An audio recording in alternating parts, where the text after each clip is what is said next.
السلام علیکم ورحمت الله وبرکاتو. ګران لیدونکي، خدای دې وکړي چې روغ او جوړ به یاستئ. نن غواړم چې د اکټیو انګلیش 1 بوک د انګلیسي کتاب تاسو ته تدریس کړم.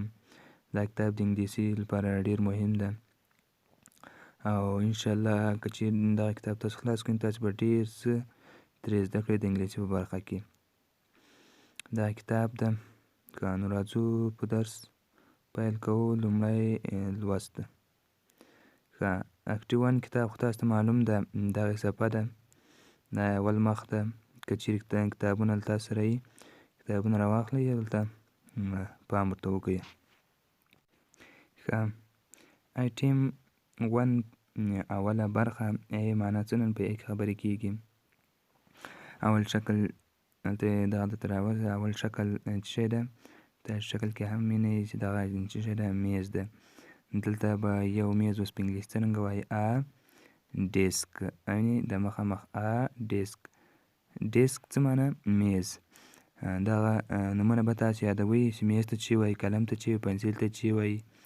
او مثال هغه چې دلته راځي پین، یو قلم. پنسل دا ډېر اسانه دي، د اول مخونه لږ اسانه دي، وروسته بیا لږ سختېږي. هسې لاندې پسې رولر، یو خطکش. بوک یو کتاب. بیل یو چې شکل کې هم تاسو وینئ زنګ ته وایي. ښه، اوس راځو زه درښیم چې مثالونه چې په کوم ځای کې استعمالیږي او له کومو تورو سره استعمالیږي او معنا خو یې تاسو پوهېږئ چې معنا یې څه شی ده او څه وخت دا یو معنا ورکوي. ولې ای نه ویل کېږي؟ ویل کېږي. دا به درته ووایم. مثال لیکم بوک،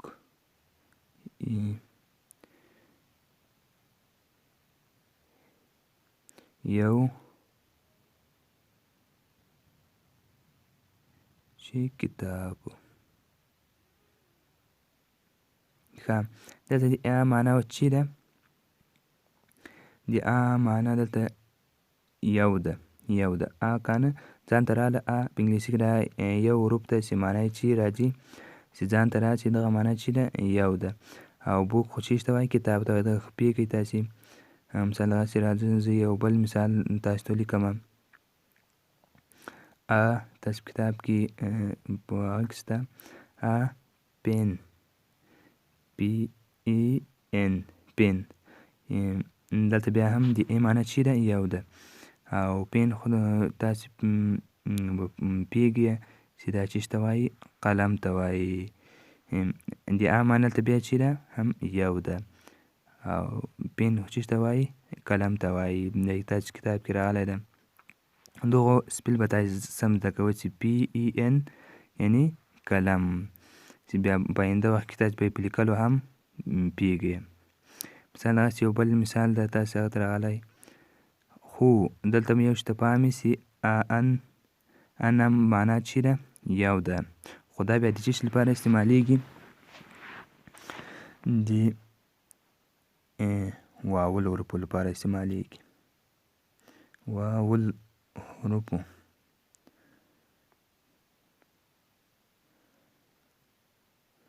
لپاره چې ان استعمالیږي. واول حروف په تاسو پوهېږئ. بیا وروسته درسونو کې زده وایم چې واول حروف کوم حروف دي؟ یعنې غږ لرونکي توري. په انګلیسي کې هغه ته غږ لرونکي توري وایي. یعنې هغسې په یو هغه کې نه وي، په یو لغات له چې کې نه وي، هغه لغات بیخي معنا نه ورکوي. یو بل مثال ده رولر.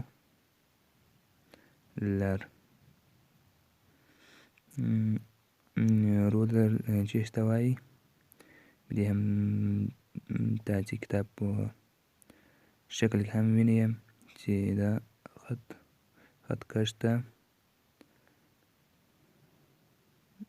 وایي.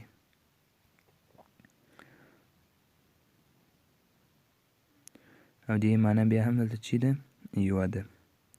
چې یعنې ای ځان ته راشي دغه معنا چې یو وي.